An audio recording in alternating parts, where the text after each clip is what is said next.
chamar ela, nossa próxima convidada, que já está aqui na linha com a gente, a Paola Mello, sócia e analista da GTI. Olá, Paola, uma ótima tarde para você.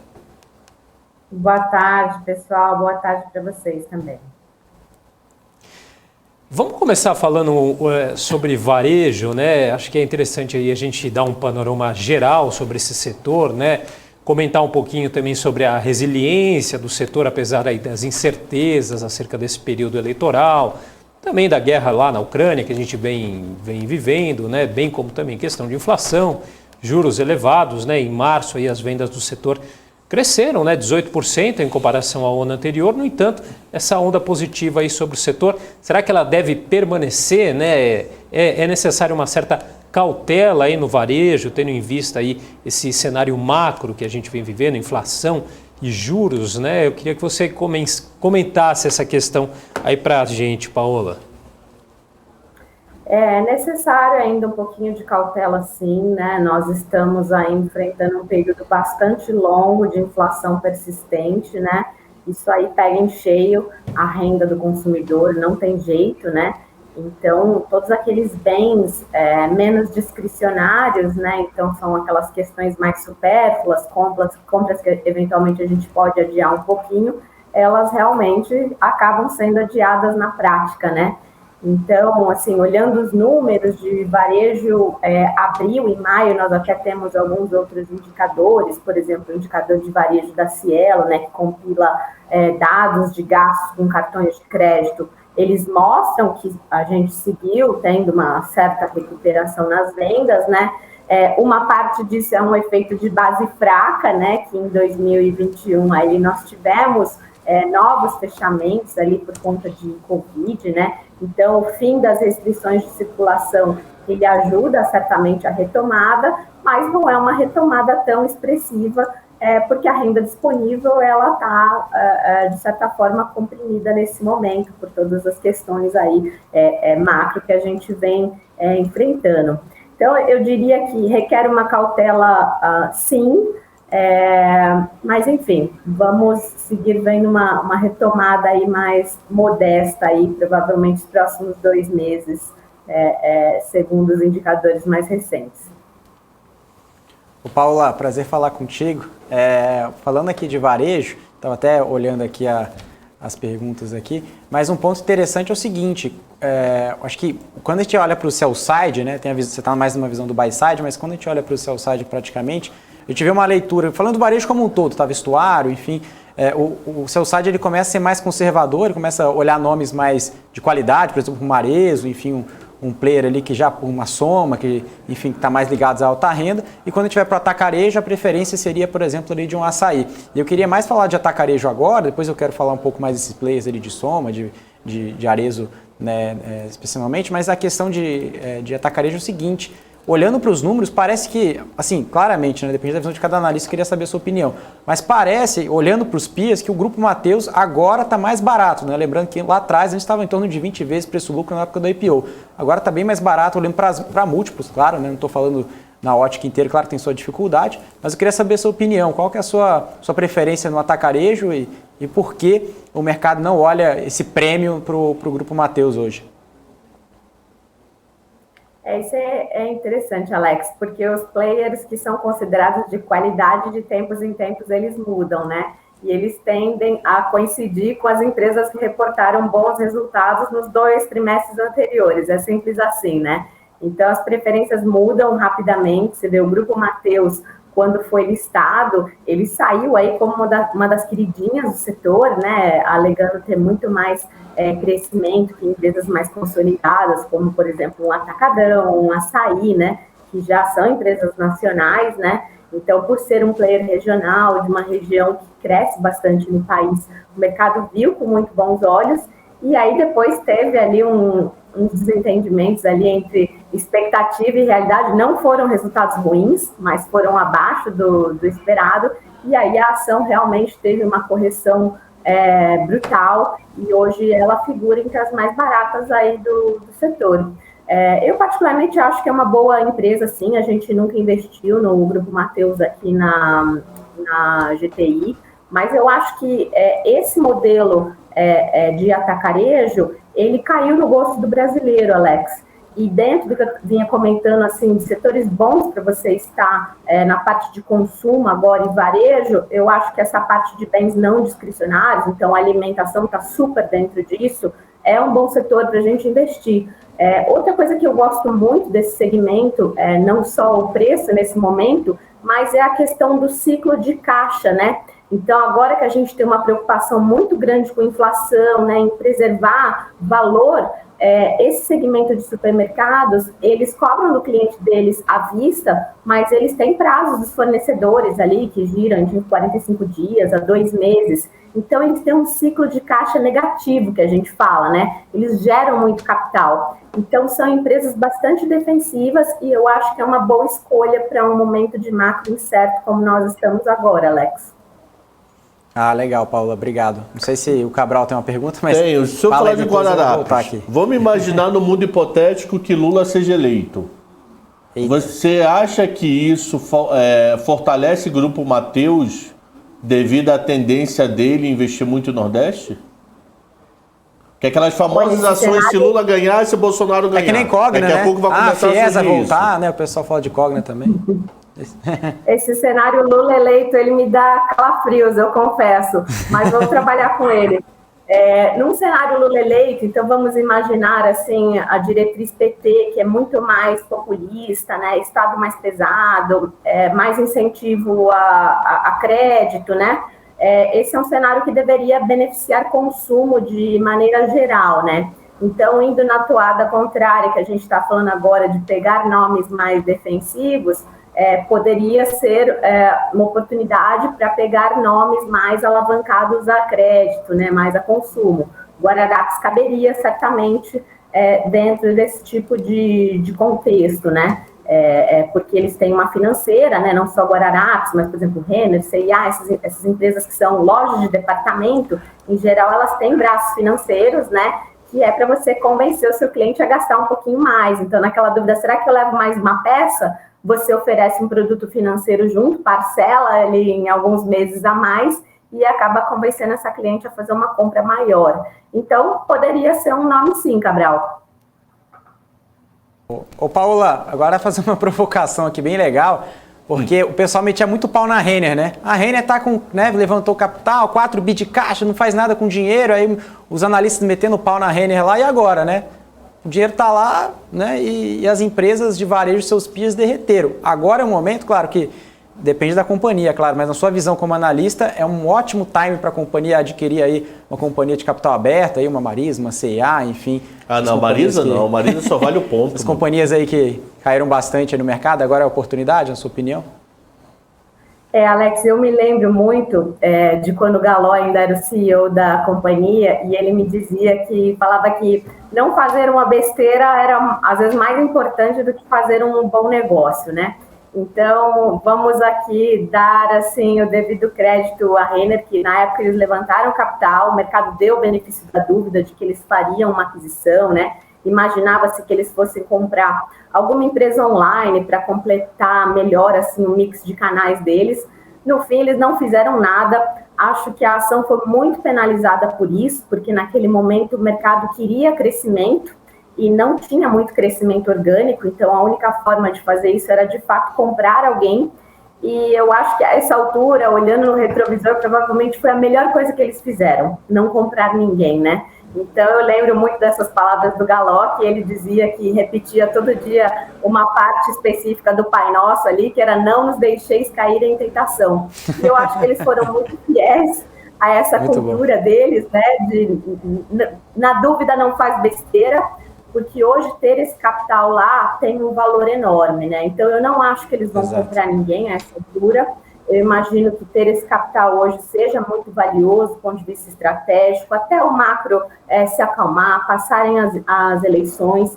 Eles têm um plano de investimentos que não é dos mais, né? Com todo esse investimento em online, o online ele demanda muito investimento logístico, centro de distribuição, automação, fora as lojas que eles seguem abrindo, né, em ritmo relativamente normal, né? Então, capex, assim, na casa de alguns bilhões de reais que eles estão colocando aí no mercado. Então, eu não esperaria aquisições que demandassem capital além desses investimentos aos quais eles já se comprometeram, Alex. E eu digo que isso é bom no cenário que a gente está hoje. É difícil fazer aquela captação há 2 anos, mano. Ficaram 2 anos investido no CDB. CDB eu compro. Então, isso que eu acho bom da Renner. Fez uma captação monstra para pensar na vida. Vamos pensar.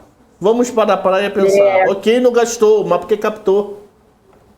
Mas, no fim, esse era aquele problema que virou uma solução, né? Porque agora, com a Selic beirando aí os 14%, é melhor ter esse caixa e não precisar rolar dívida nesse momento, né? Porque as dívidas estão mais caras.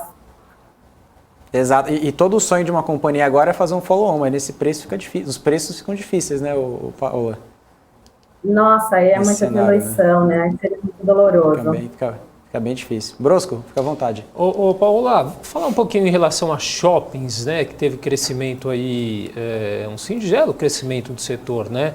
O setor de shopping centers aí com um avanço aí de 34,8% aí no primeiro trimestre, né, desse ano, aí, segundo o balanço trimestral aí da Associação Brasileira de Shopping Centers, né, descontando a inflação, né, a alta foi de 22% aí. Eu queria que você comentasse um pouquinho esse setor especificamente.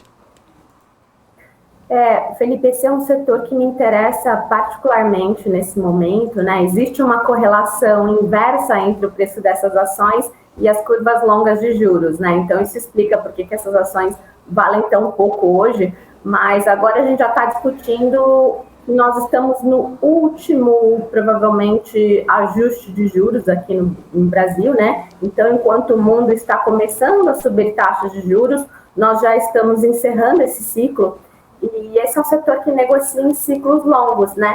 Então, eu imagino que agora a gente já comece a olhar para o próximo ciclo e ver oportunidades nesse setor. Então, eu acho que a gente está no momento perfeito para comprar esse tipo de ação. Como você falou, depois de 2 anos muito difíceis, agora, desde que retiraram a exigência de máscaras, o fluxo voltou com bastante força para os shopping centers, né? A gente está vendo o resultado das companhias crescendo, né? Então, é isso que você falou, é um crescimento aí na casa de 30% ao ano, tirando a inflação, existe crescimento em termos reais, não é o mais animador, mas só dele existir, eu já fico contente, porque isso permite com que as operadoras de shopping center removam os descontos que eles concederam para os lojistas durante o período de crise. Outra coisa bacana que está acontecendo nesse setor é que a gente imaginava que ia ter uma quebradeira generalizada ali e que iam ficar muitos lugares vagos, e a ocupação dos shoppings está subindo, porque lojistas que estão capitalizados, eles estão aproveitando para angariar novos pontos, né? A gente sabe como é difícil shoppings de grande fluxo, você escolher um ponto bom, em geral você fica na fila de espera, e agora essas empresas estão expandindo sua base de lojas. Então, a ocupação está subindo, o ciclo de juros está perto do final e as vendas voltaram a crescer. Então, esse é o setor aí que o investidor que comprar e segurar essas ações aí, vamos dizer, uns 2 anos, em alguns casos vai dobrar, tem casos para triplicar o capital. Então, eu estou muito animada com esse setor, Felipe. Eu só tenho um receio desse setor. Eu acho que classe A e B está numa ilha total, está bombando. E classe C, o corredor e a praça de alimentação tá lotada e loja tá vazia. Então eu não sei se os caras vão conseguir bancar o aluguel depois, entendeu? Eu não sei se o shopping de C vai sobreviver, mas o Cabral, conseguir sobreviver, só ver algum shopping. Na conversa aqui, para deixar até essa pergunta para a Paola, para juntar a sua pergunta, Cabral. É por isso que estão se unindo, né, BR Malls também com a Aliança Sonae, né? Seria essa proposta também, né, Paola? Então eu acho que shoppings, assim, só para classe C, realmente é um cenário muito difícil. Mas se a gente pegar essas empresas que estão listadas na Bolsa, elas têm shoppings muito democráticos, assim, né? Os shoppings de destino no Brasil, eles pegam um espectro muito grande de classes sociais, né? Então, eles são shoppings que navegam bem. E como você pontuou, Cabral, A classe A, B é a classe que tem o dinheiro lá aplicado no CDI, né? As pessoas estão felizes, elas estão ganhando dinheiro com essa alta de juros. Quem realmente está muito apertado é a classe C para baixo, né? Então, os shoppings que pegam uma gama maior aí de clientes estão muito bem. Vamos pegar um extremo luxo, assim, Iguatemi, que tem shoppings ali como Iguatemi JK, Iguatemi Faria Lima. Esses shoppings estão super lotados. Se a gente pegar shoppings já um pouco mais democráticos, por exemplo, um portfólio da Multiplan, né, Ribeirão Shopping, Barra Shopping, Morumbi Shopping, são shoppings que já pegariam um espectro mais amplo, também estão lotados, né? Então, eu acho que a retomada já é muito visível, porque esses shoppings, eles são uma ilhazinha muito pequena dentro do pool de shoppings do Brasil todo, né? Eles não refletem a economia real. Se a gente pegar na pirâmide, assim, eles são uma secção, assim, do topo. Por isso que a gente não está vendo a crise ali. Mas como investimentos, eu acho que são muito boas oportunidades.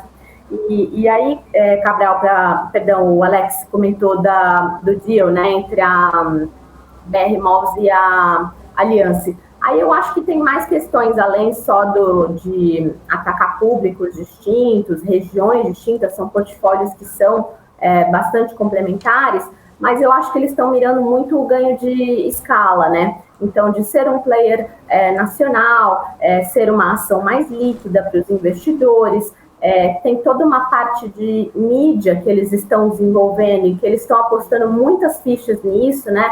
E se a gente olhar aí nos últimos 2 anos, o custo para você anunciar uma marca, um produto nos meios digitais, ele subiu para as alturas, assim, né, em Google, redes sociais. Isso é um mercado meio oligopolizado e o custo do clique, ele ficou muito caro, ele já não viabiliza algumas vendas. Então, isso forçou o mercado a achar formas alternativas e, querendo ou não, o shopping, passam milhões de pessoas por ali. Então, você consegue vender pacotes de anúncios, seja dentro de um elevador, em totens, né? Imagens ali. Então, essa é uma receita muito importante. Isso aí nem existia algum tempo atrás, agora já está beirando 10% do consolidado, né? Então, ter mais shoppings dentro do portfólio também alavanca essa linha de receita. E, por fim, as economias de custos, né? Porque esse é um setor que as despesas que você tem ali no shopping não vão mudar, mas tudo que é corporativo, né? Você não precisa de 2 CEOs, 2 CFOs, 2 escritórios, tudo isso vai ser cortado pela metade. Então, existe uma sinergia ali da parte de custos que o investidor certamente vai desfrutar nisso. Então, acho que esse é o principal racional ali da união entre as duas companhias, Alex. Legal, Paula. Uma outra provocação é a questão da JHSF. Você falou do Iguatemi, JHSF, que eu acho que pode ser até mais na nata da nata, né, em relação ao Iguatemi. Enfim, depende da região, né, principalmente aqui em São Paulo. Mas a provocação seria o seguinte: será que a JHSF não está tão bem precificada no mercado, dado esse cenário que você falou, né, que as companhias que estão mais relacionadas ali à classe social mais alta, que a JHSF em todos os setores, shoppings, enfim, aeroporto, real estate, por ter todas essas divisões de negócio dentro de da companhia só, será que isso também traz um certo nível ali de desconto por parte dos analistas, ou seja, precifica mal a companhia? Por exemplo, JHSF fosse só ações de shoppings, né? Ou seja, separasse ali real estate, tivesse um spin-off, dando um exemplo aqui na operação, porque a gente, olhando a JHSF em si, numa janela de 2 anos, a gente não vê ali o que realmente, principalmente os seus sites estão dizendo, né? Ou seja, pelo dado, a qualidade do portfólio, claro que teve ali alguns maus percalços ali no meio do caminho, mas essa é a minha primeira pergunta aqui, Paula. Uhum. Alex, o mercado ele tende a ser meio preguiçoso, né? Então, tudo que dá muito trabalho, ele põe uma pilha assim de vou olhar depois, e depois é nunca, né? E isso acaba atribuindo um certo desconto a essas companhias. Então, posso te dar vários exemplos aqui. Então, por exemplo, esse é o caso de uma Cogna, que tem muitos segmentos de atuação diferentes. É o caso de um grupo Pão de Açúcar, que já simplificou consideravelmente a estrutura. Ele fez spin-off do atacarejo e gerou muito valor. Ele vendeu a parte do extra supermercados.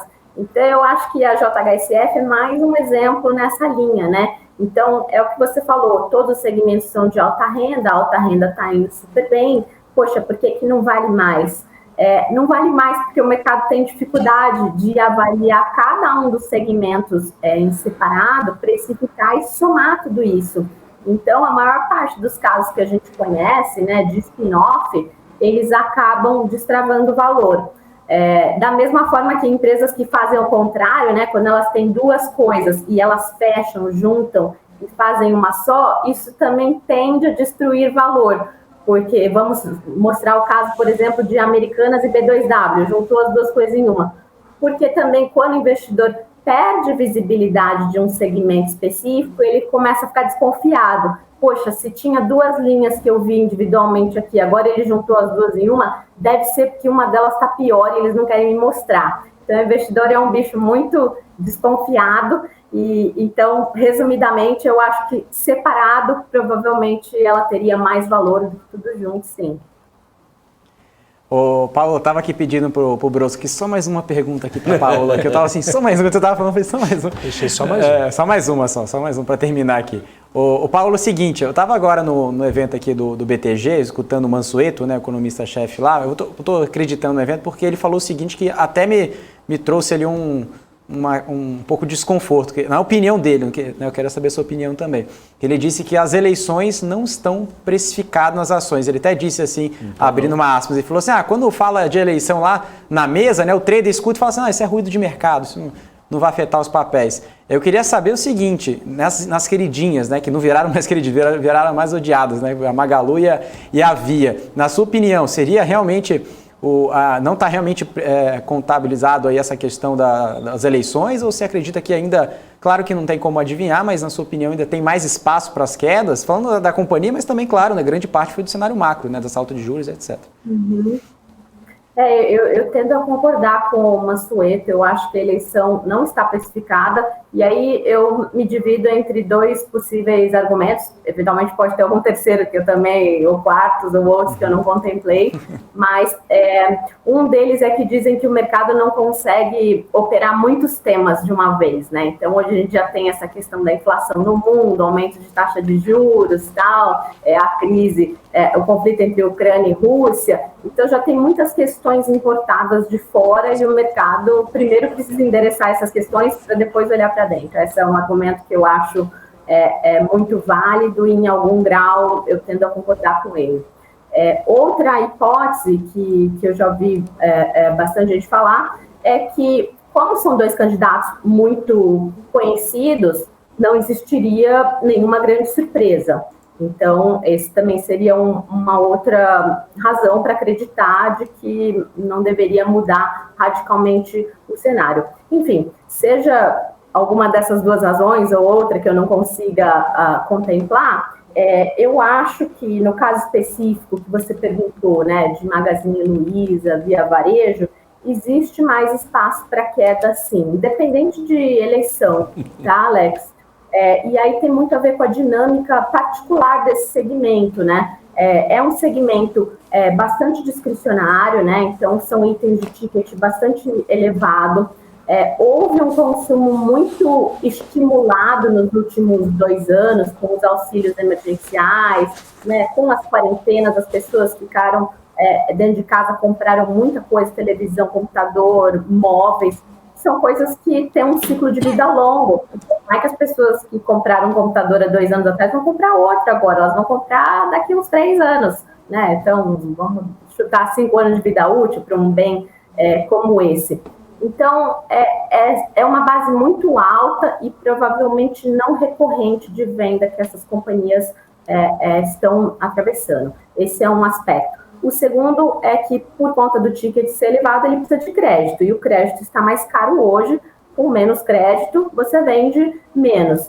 E o terceiro é que essas empresas entraram num cenário de competição totalmente destrutivo, né, para crescer no online. Então, elas começaram a oferecer frete grátis, elas começaram a oferecer intermediação no marketplace para o seller dela, sem cobrar nenhuma taxa por isso. E esses modelos consomem muito caixa, né? Então, são empresas que operaram dando prejuízo por um bom tempo e agora chegou a hora de fazer os ajustes. E aí, se eu deixei você morar numa casa de graça 2 anos e agora eu chego e falo que vou te cobrar, você fica feliz, você fica triste, provavelmente você vai embora ou você vai choramingar um pouco. Então, esse ajuste, ele é muito sofrido e elas estão tendo que ajustar e reduzir esses benefícios para todos os tipos de clientes, todos os stakeholders que eles operam, né? E então, essa busca por fazer um modelo mais rentável, necessariamente ela passa pela escolha de ser menor. Então, você quer ser maior, crescer e dar prejuízo, ou você quer vender menos e ser um pouquinho mais rentável. Então, elas estão tentando calibrar agora, e todas as empresas estão passando por isso. Magazine Luiza, como você citou, Via Varejo, um Mercado Livre. E aí, quando a gente olha lá no Bloomberg, vê aquelas estimativas de mercado, que as empresas iam crescer, iam dominar, e o lucro ia crescer, e a margem ia dar tudo certo, aí você fala, então, o futuro não era tão cor-de-rosa como o mercado imaginava, né? E aí, à medida que a gente ajusta as estimativas de lucro para baixo, e olha de novo o preço das ações, a gente começa a achar elas caras. Então, aí elas entram num ciclo vicioso. Então, a gente ainda não viu o fim desses ajustes, né? Então, para pegar o exemplo do Magazine Luiza, há não muito tempo atrás, achava-se que essa empresa daria 1 bilhão de lucro neste ano. Agora, esses números já foram catapultados para 2024. E eu tenho, honestamente, muita dificuldade de achar que essa empresa vai dar 1 bilhão de lucro em 2024. E aí, se eu não acho isso, de novo, uma nova série de ajustes. Então, eu ficaria fora desse setor por enquanto, Alex. Eu acho que a gente ainda não sabe onde essas companhias vão estabilizar. Muito bom, Paulo. Eu acho que a dúvida do mercado em eleição é que ele não sabe se é Lula 1 ou Lula 2. Ainda no começo, se for Lula 1, eu acho que o mercado vai estressar bem menos. Eu não quero nenhum Lula também. Mas se for Lula 1, ele foi mais austero economicamente, ele tomou conta do caixa. Então, Lula 1, eu acho que o mercado não estressa. Se for discurso de Lula 2, que foi o pré-Dilma, aí eu acho que o mercado estressa quando ele estiver liderando pesquisa. Então, vai depender que Lula vem, né? Sim, eu tô rindo, mas é de bate na madeira aqui. Lula vem, não adianta, eu não vou mentir. Eu sei que o inimigo tá do outro lado da rua, eu vou fingir que ele não tá, ele me dá um tiro no peito. Eu tenho que saber como lidar com ele. Eu não quero que ele ganhe nem Bolsonaro, nenhum dos dois. Mas Lula menos ainda. Então tem que saber como é que é meu inimigo. Então se for Lula 1, eu acho que o mercado não estressa não, sabia? Meu medo, eu acho que vai ser mais Lula 2 do que Lula 1. Eu não sei quanto Alckmin vai ter poder para acalmar Lula, não. É difícil. A verdade é que a gente também não tem nenhum plano de econômico a essa altura, né, para avaliar, né? Então são muitas hipóteses, né? Tá certo. Vamos aguardar. Cenas dos próximos capítulos. Nós vamos falar muito disso aqui, meu Deus. Paola, excelente. Queria agradecer demais sua participação aqui com a gente. A Paola Mello, o pessoal aqui no chat também elogiando aqui, dizendo que gosta muito do seu trabalho. Então, agradeço aqui, eu, o Alex e o professor Cabral também, pela participação. Muito legal. Obrigado, viu? Obrigado, Paola. Obrigada, pessoal. Um prazer enorme. Um abração para vocês. Valeu. Até mais. Tchau, tchau.